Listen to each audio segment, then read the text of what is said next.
स्वागत है आपका अपने study channel Saraswati chemistry classes में।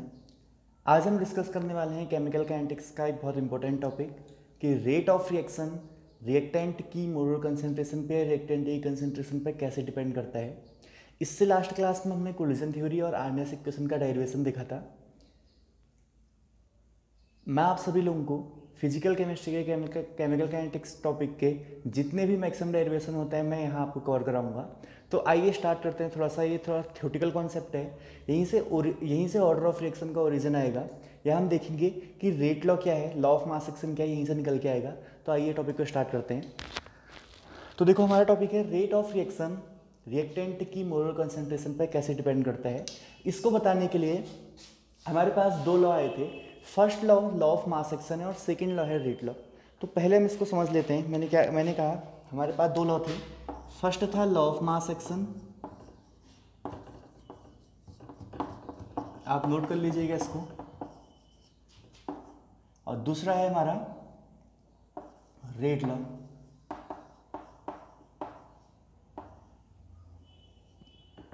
तो आप मैक्सिमम डायरेक्शंस में देखते होंगे अकॉर्डिंग टू रेट लॉ लिखा रहता है, उसमें आज हम डायरेक्शन सॉल्व करते हैं। तो वो रेट लॉ क्या है हम उसको भी समझेंगे इस क्लास में, और लॉ ऑफ मास एक्शन क्या है, ये कहाँ पर फेल हुआ, इसको भी हम डिस्कस करेंगे।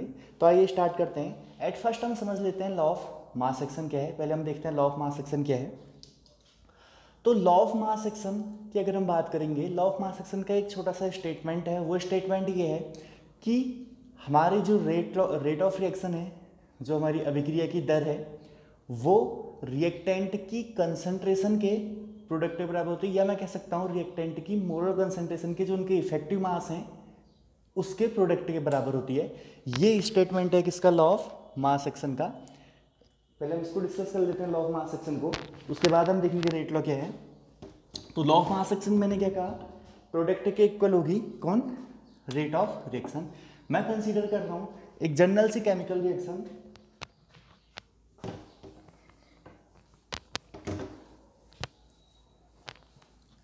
मैं डिस्कस कर लेता हूं यहाँ पर एक जनरल सी केमिकल रिएक्शन कि एक रिएक्टेंट ए है, दूसरा रिएक्टेंट हमारा बी है, और ये फॉर्मेशन कर रहे हैं C प्लस डी का।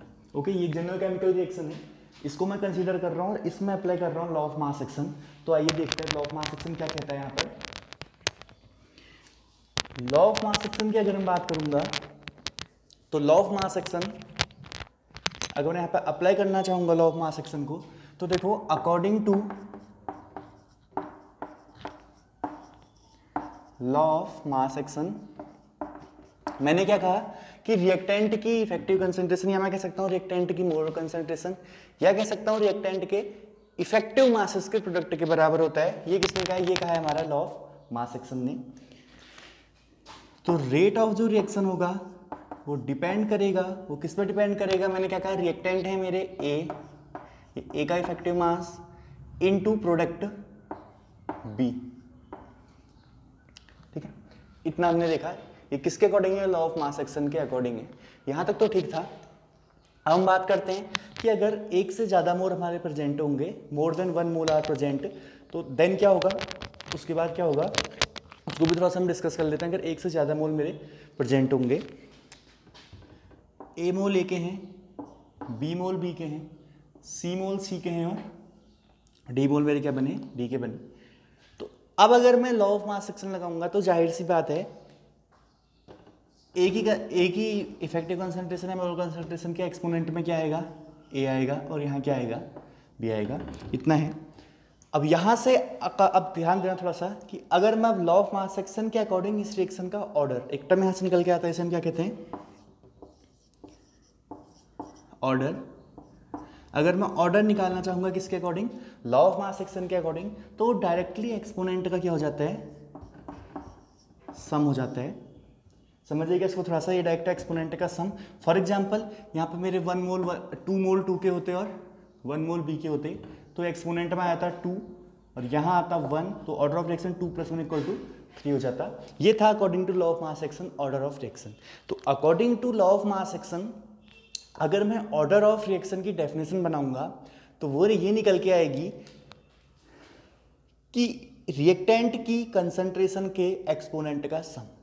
डायरेक्टली अगर हम कहेंगे तो रिएक्टेंट की कंसंट्रेशन के एक्सपोनेंट का सम वो कहलाता है order of reaction according to law of mass action. लेकिन ये डेफिनेशन क्या है, अगर आपको कहीं बुकों में डेफिनेशन लिखी मिलती है डायरेक्टली कि एक्सपोनेंट का सम ऑर्डर ऑफ रिएक्शन है, तो वो गलत डेफिनेशन है। एक्चुअली में जो हम देखेंगे ऑर्डर ऑफ रिएक्शन होता है क्या होता है, उसको समझने के लिए हम नेक्स्ट लॉ देखते हैं, अगला लॉ देखते हैं। वो लॉ था हमारा रेट लॉ। तो पहले तो मैं आपको बताता हूँ कि ये law of mass action fail कहाँ पर हुआ। जनरली अगर मैं बात करूंगा लॉ ऑफ मास एक्शन की, तो आप देख रहे हो ये सिंगल स्टेप की रिएक्शन है। अगर मैं कॉम्प्लेक्स रिएक्शन की बात करूंगा, वो रिएक्शन जो मोर देन वन स्टेप में कंप्लीट होती है वो कॉम्प्लेक्स रिएक्शन कहलाती है। तो उन रिएक्शंस में law of mass action fail हो गया था, लॉ ऑफ मास एक्शन के अकॉर्डिंग ऑर्डर निकालना फेल हो गया था, उनके लिए आया था हमारा रेट लॉ। तो रेट लॉ को हम पहले समझते हैं, पहले यहाँ पर नोट कर लीजिएगा, क्योंकि लॉ ऑफ मास एक्शन ने डायरेक्टली क्या कह दिया है, लॉ ऑफ मास एक्शन के अकॉर्डिंग जो ऑर्डर ऑफ रिएक्शन है वो डायरेक्टली स्टैक्योमेट्रिक कोफिशिएंट का सम है, जबकि एक्चुअली में ऐसा नहीं होता है। अब देखते हैं, देखो यहाँ से ऑर्डर ऑफ रिएक्शन क्या निकल के आएगा। नेक्स्ट हमारे यहाँ से लॉ आता है, अभी मैं आपको उसको एक एग्जांपल देके कंपेयर करके बताऊंगा कि कौन सा लॉ कहाँ पर सही है, कहाँ पर फेल हुआ, लॉ ऑफ मास एक्शन कहाँ पर सही था, कहाँ पर फेल हुआ। तो देखो नेक्स्ट हमारा लॉ है रेट लॉ। अब थोड़ा सा इसको समझिएगा। रेट लॉ मैंने आपको पहले ही कह दिया, एक टर्म नोट कर लीजिएगा, कॉम्प्लेक्स रिएक्शन जो होती हैं, बहुपदीय जो अभिक्रियाएं होती हैं, हिंदी में से कहते हैं बहुपदीय अभिक्रियाएं, कॉम्प्लेक्स जो रिएक्शन होती हैं, उनके लिए हमारा रेट लॉ आया है। या जनरली हम लगा सकते हैं, जनरल रिएक्शन के लिए भी रेट लॉ लगाया जा सकता है, लेकिन जो रेट लॉ है वो कॉम्प्लेक्स रिएक्शंस की प्रॉब्लम्स ऑर्डर निकालने की इसने सॉल्व कर दी थी। और एक्सपेरिमेंटली भी रेट लॉ हमारा प्रूफ हुआ, जबकि जो लॉ ऑफ मास एक्शन है वो एक्सपेरिमेंटली प्रूफ नहीं हो पाया। एक्सपेरिमेंट जब हमने करा तो उससे लॉ ऑफ मास एक्शन का जो ऑर्डर आया था वो गलत आ गया था, जबकि रेट लॉ ने सही ऑर्डर निकाल के दिया था। तो कॉम्प्लेक्स रिएक्शन देखो समझना थोड़ा सा, मैं फिर से वही रिएक्शन लिख रहा हूँ, ए मोल ए के हैं, बी मोल हमारे बी के हैं, सी मोल सी के हैं और डी मोल डी के हैं। अब अगर मैं बात करूंगा रेट ऑफ रिएक्शन की अकॉर्डिंग टू रेट लॉ, वेग नियम के अनुसार अगर मैं बात करूंगा, जो रेट ऑफ रिएक्शन आर होगा वो डिपेंड करेगा, जाहिर सी बात है, इफेक्टिव कंसंट्रेशन और ए और इफेक्टिव कंसंट्रेशन बी। लेकिन अब जरूर ध्यान रखिएगा, ध्यान ये रखना है कि अब की बार इफेक्टिव कंसंट्रेशन ए, इफेक्टिव कंसंट्रेशन बी या मोलर कंसंट्रेशन ए, मोलर कंसंट्रेशन बी के एक्सपोनेंट में ए और बी नहीं आ सकता, नहीं आएगा, एक्स और वाई आएगा। और याद रखना ही रिएक्शन कॉम्प्लेक्स रिएक्शन है, ये सिंगल स्टेप में रिएक्शन कंप्लीट नहीं होगी, ये मोर देन वन स्टेप में रिएक्शन कंप्लीट होगी। और एक्स और वाई ध्यान रखिएगा, एक्स और जो वाई है वो ए और बी के इक्वल हो भी सकते हैं और नहीं भी हो सकते हैं। अगर सिंगल स्टेप की रिएक्शन होगी तो एक्स और वाई ए और बी के इक्वल होंगे, अगर मोर देन वन स्टेप की रिएक्शन होगी तो यहाँ पर एक टर्म निकल के आएगा, ध्यान रखिएगा। रेट लॉ अगर कहीं पर आता है तो आप डायरेक्टली आपके माइंड में स्ट्राइक करना चाहिए, वो वर्ड स्ट्राइक करना चाहिए, वो जो वर्ड है वो है एक्सट्रीम स्टेप, हिंदी में कहते हैं इसे चरम पद, ठीक है। एक्सट्रीम स्टेप या स्लो स्टेप जो होता है, उस स्टेप में हम ऑर्डर ऑफ रिएक्शन को डिटरमाइन करते हैं अकॉर्डिंग टू रेट लॉ, और ये बिल्कुल सही भी है, ये एक्सपेरिमेंटली भी प्रूफ है। तो हमने तो देखो, अगर हम यहाँ पर बात करेंगे हम ऑर्डर ऑफ रिएक्शन की, अगर मैं ऑर्डर आपसे पूछूंगा तो आप जाहिर सी बात है आप कहेंगे एक्स प्लस वाई, बिल्कुल सही है। ये एक्स प्लस वाई, मैंने क्या कहा आपसे, अगर सिंगल स्टेप की रिएक्शन है तो एक्स प्लस वाई इक्वल होगा ए प्लस बी के, अगर कॉम्प्लेक्स रिएक्शन है तो ये एक्स प्लस वाई इक्वल हो जाएगा स्लो स्टेप के, जो स्लो स्टेप है उसमें कितने हमारे रिएक्टेंट मॉलिक्यूल रिएक्शन कर रहे हैं उनके सम के इक्वल हो जाएगा। तो हमने देख लिया यहाँ पर रेट लॉ ने क्या कहा है, एक्सट्रीम स्टेप की बात करी, जबकि लॉ ऑफ मास एक्शन ने कॉम्प्लेक्स रिएक्शन की बात नहीं करी, उसने जनरली हमसे ओवरऑल रिएक्शन की बात कर दी, और उसने डायरेक्टली कह दिया कि जो ऑर्डर ऑफ रिएक्शन होगा वो ओवरऑल रिएक्शन के रिएक्टेंट के स्टोइकियोमेट्रिक कोएफिशिएंट के सम के इक्वल होगा। ये बिल्कुल गलत हो गया था, यहाँ से एक्सट्रीम या कॉम्प्लेक्स रिएक्शंस के लिए लॉ ऑफ मास एक्शन गलत हो गया था, यहाँ से निकल के आया फिर रेट लॉ ने कह दिया कि कॉम्प्लेक्स रिएक्शन में जो एक्सट्रीम स्टेप होगा, जो स्लो स्टेप होगा या जो रेट डिटरमाइनिंग स्टेप होगा, उसमें कितने रिएक्टेंट मॉलिक्यूल हमारे रिएक्शन कर रहे हैं उनकी कंसंट्रेशन के एक्सपोनेंट के सम के इक्वल होगा। तो अब यहाँ से देखो, मैं एक एग्जांपल देके आपको समझाता हूँ कि कहाँ पर law of mass action fail हुआ, कैसे फेल हुआ, और रेट लॉ कहाँ से हमारा सही हुआ। तो बिल्कुल बेसिक है, ये बिल्कुल बेसिक है, ये आपको पता होना चाहिए। इसके बाद हमारे सारे डेरिवेशन स्टार्ट हो जाएंगे। तो देखो मैंने एक जनरल सी रिएक्शन लिख ली, मैंने रिएक्शन लिख ली है, रिएक्शन में लिख रहा हूं NO2 प्लस F NO2F, ठीक है, ट्वाइस NO2 प्लस F2, और इसने बनाया है ट्वाइस NO2F। ये रिएक्शन अगर आप देख रहे हो, अगर मैं इसके लिए आपसे कहूं कि ऑर्डर ऑफ रिएक्शन आप डिटरमाइन करो, तो देखो मैंने आपको दो लॉ बताए थे। रेट ऑफ रिएक्शन कैसे रिएक्टेंट की कंसेंट्रेशन पर डिपेंड करता है, उसके लिए हमारे दो लॉ थे, और मैं देखो आपको बताता हूँ कहाँ पर फेल हुआ, बिल्कुल क्लियर हो जाएगा आपको। यहाँ पर थोड़ा सा भी जो कन्फ्यूजन हो रहा होगा वो यहाँ पर क्लियर हो जाएगा। एक साइड में लिख रहा हूँ लॉ ऑफ मास एक्शन,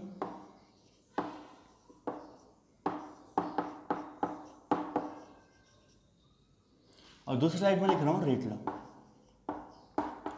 ठीक है। ये जो अगर आप देखो लॉ ऑफ मास एक्शन की बात करोगे, तो लॉ ऑफ मास एक्शन के अकॉर्डिंग मैंने क्या कहा, आप जनरली रिएक्शन देख लोगे। रिएक्शन क्या थी, ट्वाइस NO2 प्लस F2, और इसने बनाए हैं ट्वाइस ऑफ NO2F, ठीक है।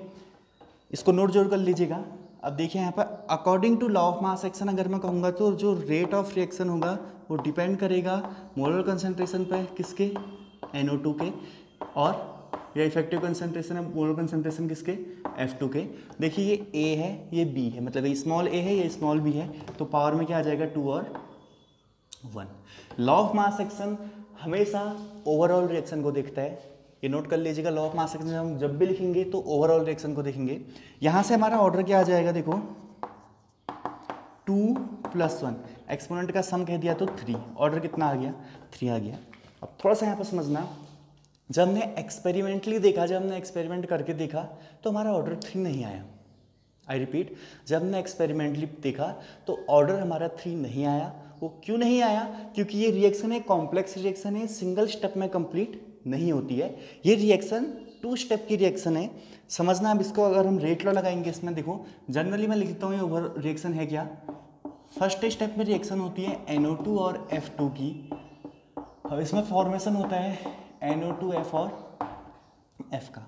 नेक्स्ट स्टेप में फिर से NO2 और F की रिएक्शन होती है, रिमेनिंग जो F है, और ये फॉर्मेशन कर लेता है NO2F, ओके। ये रिएक्शन है। इसमें फर्स्ट स्टेप हमारा स्लो स्टेप होता है और सेकंड स्टेप होता है फास्ट। पहला पद धीमा है, दूसरा पद तीव्र है। और मैंने पहले ही कहा था रेट लॉ की जब मैं बात करूंगा, स्लो स्टेप आ जाता है एक्सट्रीम स्टेप के अंदर, चरम पद के अंदर।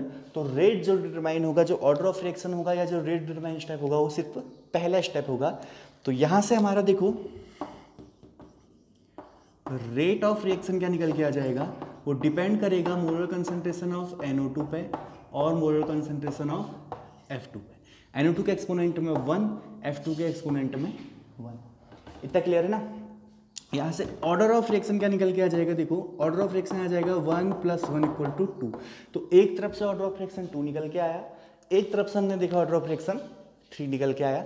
तो इन दोनों में लॉ ऑफ मास एक्शन यहाँ से क्या हो गया, फेल हो गया था, okay. Law of mass action क्या हो गया, ये फेल हो गया, जबकि रेट लॉ क्या हो गया, सही हो गया। किसके लिए, एक्सट्रीम रिएक्शन के लिए, सॉरी कॉम्प्लेक्स रिएक्शन के लिए, क्योंकि इसने एक्सट्रीम स्टेप की बात की। तो चरम पद है, जो स्लो स्टेप है। तो यहाँ से हमारा रिजल्ट क्या निकल के आया, देखो किसी भी कॉम्प्लेक्स रिएक्शन में जो रेट डिटरमाइनिंग स्टेप होता है हमेशा स्लो स्टेप होता है। और ऑर्डर ऑफ रिएक्शन की भी यहाँ से एक डेफिनेशन हमारी बनेगी। वो डेफिनेशन क्या होगी, सुनना ध्यान से। ऑर्डर ऑफ रिएक्शन में भी defined as, order of reaction को हम परिभाषित कर सकते हैं द सम ऑफ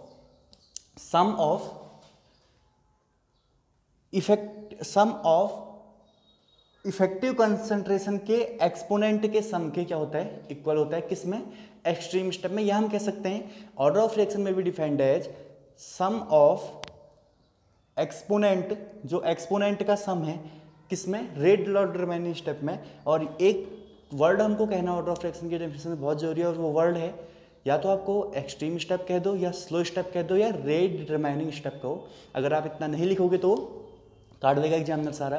तो इतना आपको पता होना चाहिए कि एक्सट्रीम स्टेप या स्लो स्टेप में ऑर्डर ऑफ रिएक्शन हमेशा क्या करते हैं, हम डिटरमाइन करते हैं। तो नेक्स्ट हम इसमें देखते हैं, देखो ऑर्डर ऑफ रिएक्शन वर्ड यहाँ से आ गया है, तो एक डेरिवेशन हमारा यहाँ से निकल के आएगा। ऑर्डर ऑफ रिएक्शन हम जीरो ऑर्डर रिएक्शन के लिए कैसे हम डिटरमाइन करेंगे, कैसे हम उसके लिए इंटीग्रेटेड इंटीग्रेटेड रेट कांस्टेंट की वैल्यू हम उसके लिए निकालते हैं, जीरो ऑर्डर रिएक्शन के लिए रेट कांस्टेंट की वैल्यू निकालने का फॉर्मूला में यहाँ से देखिए हम देखो, हम डिस्कस करेंगे ऑर्डर ऑफ रिएक्शन के बारे में अब।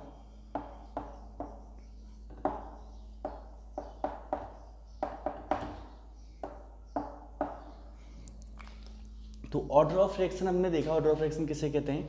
ऑर्डर ऑफ रिएक्शन हमारा, हमने अभी डेफिनेशन देखी थी अकॉर्डिंग टू रेट लॉ, कि जो हमारे रिएक्टेंट हैं उनकी इफेक्टिव कंसंट्रेशन के एक्सपोनेंट के सम के इक्वल था एक्सट्रीम स्टेप में ऑर्डर ऑफ रिएक्शन।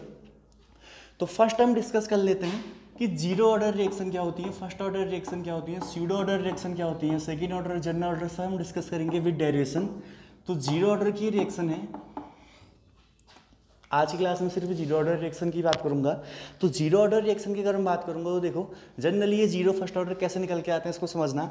अगर हम बात करेंगे क्या रेट ऑफ रिएक्शन की, रेट ऑफ रिएक्शन अगर डिपेंड नहीं कर रहा है, rate of reaction does not depend concentration या इफेक्टिव कंसंट्रेशन या molar concentration of any reactant. हम जनरली कह सकते हैं अगर रेट ऑफ रिएक्शन किसी भी रिएक्टेंट की कंसंट्रेशन पर डिपेंड नहीं कर रहा है, such type of reaction are known as zero order reaction. देखो थोड़ा सा इसमें इजीली समझना, एक डेरिवेशन की मेथड सीख लो। अगर एक डेरिवेशन की आपको मेथड आ जाएगी तो काफ़ी इजी हो जाएगा आप लोगों के लिए समझना इसको। मैंने कहा मैंने एक रिएक्टेंट लिया ए से फॉर्मेशन होना है हमारा पी का, ओके। ए से क्या फॉर्मेशन हो रहा है, ए से बन रहा है पी। जब मैंने बात करी, जब मेरा समय क्या था, टाइम क्या था, जीरो था, तो मैं कंसीडर कर रहा हूँ कि रिएक्टेंट ए की कंसंट्रेशन कितनी है, स्मॉल ए है। सिंबल आपको अलग अलग मिल सकते हैं हर बुक में। अब मैं बात कर रहा हूँ after small T time when x mole dissociate. मैंने क्या कहा है, रिएक्टेंट ए से क्या बन रहा है, प्रोडक्ट पी बन रहा है, तो धीरे धीरे रिएक्टेंट की कंसंट्रेशन क्या होती है, कम होती है। मैं ये कंसीडर कर रहा हूँ कि इनिशियल में ए की कंसंट्रेशन स्मॉल ए थी, जो टी टाइम बाद एक्स मोल क्या हो गया, इससे डिसोसिएट हो गया, मतलब इनिशियल में 100% था, 20% मोल डिसोसिएट हो गए, तो रिमेनिंग कितने हो जाएंगे 80। कैसे निकाला, 100 में से मैंने किसको माइनस करा, 20 को, मतलब मैं ए में से किसको माइनस करूंगा, एक्स को।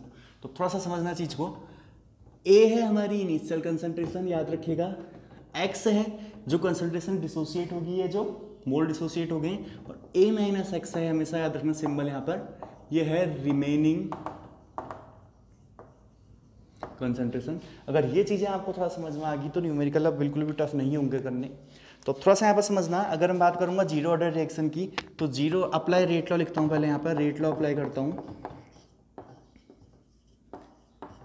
तो मैं कंसीडर कर रहा हूँ कि जीरो ऑर्डर जो रिएक्शन होती है, आप सभी को पता है, उसमें जो रेट ऑफ रिएक्शन होता है, जो रेट ऑफ रिएक्शन dx/dt होगा, वो डिपेंड करेगा किस पर,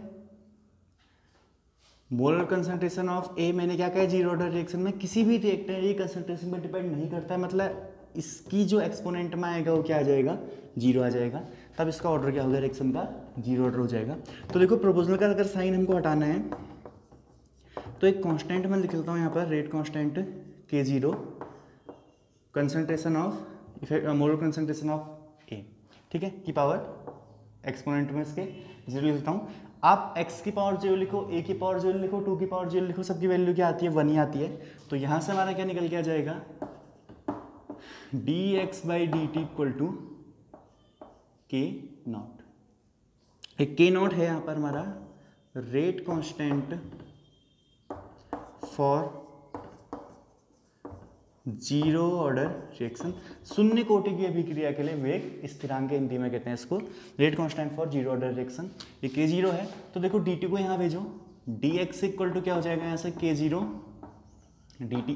अब इसका हम थोड़ा सा इंटीग्रेशन कर लेते हैं, इंटीग्रेशन dx इक्वल टू क्या आ जाएगा, K0 कांस्टेंट है, उसको बाहर लिखो, इंटीग्रेशन dt। ये छोटे छोटे इंटीग्रेशन है, इंटीग्रेशन dx से आपको पता है वैल्यू कितनी होती है, x होती है। ऐसी इंटीग्रेशन dt की वैल्यू कितनी होगी, t होगी, क्योंकि ये एक इंडेफिनिट इंटीग्रेशन है, ये डेफिनिट इंटीग्रेशन नहीं है, इसमें लिमिट नहीं है। तो मैं क्या कर लूँगा, मैं यहाँ पर लिख लूँगा इंटीग्रेशन कांस्टेंट है i। अब i की वैल्यू निकालने के लिए एट इनिशियल आपको पता है क्या था, जब x इक्वल टू क्या था, 0 था, जब कोई मोल डिसोसिएट नहीं हुए थे, तब टाइम भी कितना था मेरा, 0 था। तो इस इक्वेशन में वैल्यू रखो, x की जगह पे 0 रखो, t की जगह पे भी 0 रखेंगे, तो यहाँ से i की वैल्यू क्या आ जाएगी, 0। i की वैल्यू आप 0 यहाँ पर रख सकते हो, बहुत ईजी डेरिवेशन है। x इक्वल टू आ जाएगा k0t, तो यहाँ से k0 की अगर हमको वैल्यू पूछता है, rate constant for zero order reaction, तो k0 इक्वल टू क्या हो जाएगा, x अपॉन t। अलग अलग बुक्स में आपको अलग अलग सिंबल मिल सकते हैं। मैं पहले ही बता रहा हूँ कि x आपको पता होना चाहिए क्लियर, x क्या है, x है हमारा कितने मोल डिसोसिएट हो गए हैं। अब ये x की वैल्यू निकालने के लिए आपको बहुत बुकों में लिखा मिल जाएगा final concentration, sorry initial concentration minus final concentration करके भी देगा, या मैं कहता हूँ उसने रिएक्शन R से P मानी है तो और करके आपको लिख के दे देगा k0 इक्वल टू, बुकों में आप देखिएगा इनिशियल कंसंट्रेशन दे देगा वो R, और फाइनल कंसंट्रेशन दे देगा R0 अपॉन T। इस तरीके से भी आपको लिखा मिल सकता है। तो देख लीजिएगा सिंबल क्या दिया है, बस आपको पता होना चाहिए x क्या है, x है कितने मोल डिसोसिएट हो गए हैं। तो ये था हमारा जीरो ऑर्डर रिएक्शन के लिए समाकलित वेग समीकरण, या हम कह सकते हैं जनरली इसमें हमने डेरिवेशन देखा कि हम जीरो ऑर्डर रिएक्शन के लिए कैसे रेट कांस्टेंट के लिए की वैल्यू निकाल सकते हैं इंटीग्रेशन से, इंटीग्रेटेड रेट लॉ, कैसे हम इसको इंटीग्रेटेड रेट लॉ कहते हैं। इंटीग्रेटेड रेट लॉ की हेल्प से हम कैसे जीरो ऑर्डर रिएक्शन के लिए रेट कांस्टेंट की वैल्यू डिटरमाइन करते हैं। नेक्स्ट क्लास में हम डिस्कस करेंगे कि फर्स्ट ऑर्डर रिएक्शन के लिए, जो एग्जाम के लिए बहुत ज़्यादा इंपॉर्टेंट है, हालांकि ये भी आता है एग्जाम में, लेकिन इसके चांस अब थोड़ा कम हो गए आने, क्योंकि फर्स्ट ऑर्डर रिएक्शन ज़्यादा आता है, तो वहाँ से डेरिवेशन भी पूछता है एग्जाम में, न्यूमेरिकल भी पूछता है। तो नेक्स्ट क्लास में हम इसको डिस्कस करेंगे कि फर्स्ट ऑर्डर रिएक्शन के लिए रेट कांस्टेंट की वैल्यू हम इंटीग्रेटेड रेट लॉ से कैसे निकालते हैं, या हिंदी में उसे कहते हैं कि प्रथम कोटि के अभिक्रिया के लिए समाकलित वेग समीकरण। नेक्स्ट क्लास में उसको डिस्कस करेंगे। आई होप आपको आज का सेशन पसंद आया होगा, थोड़ा चीज़ समझ में आई होगी कि कैसे जो रेट ऑफ रिएक्शन था वो कंसंट्रेशन पर डिपेंड करता है रिएक्टेंट के। लॉ ऑफ मास एक्शन हमने देखा, रेट लॉ हमने देख दिया। लॉ ऑफ मास एक्शन हमने देखा कि कैसे कॉम्प्लेक्स रिएक्शन में फेल हुआ, जबकि रेट लॉ एक्सट्रीम स्टेप या स्लो स्टेप का वहाँ से टर्म आया, और ऑर्डर ऑफ रिएक्शन हमने वहाँ से हमारे ऑर्डर ऑफ रिएक्शन की डेफिनेशन भी निकल के आई। तो आई होप आपको आज का सेशन पसंद आया होगा। आज के लिए बस इतना ही। वीडियो को लाइक कीजिए, चैनल को सब्सक्राइब कीजिए और शेयर जरूर करना, क्योंकि देखो आपके एक शेयर से आपके फ्रेंड भी उस चीज़ों को पढ़ सकते हैं, थोड़ा चीज़ें समझ सकते हैं। तो शेयर, अगर आपको आज का सेशन पसंद आया हो तो शेयर जरूर कीजिएगा और लाइक कीजिएगा। थैंक यू, आज के लिए इतना ही।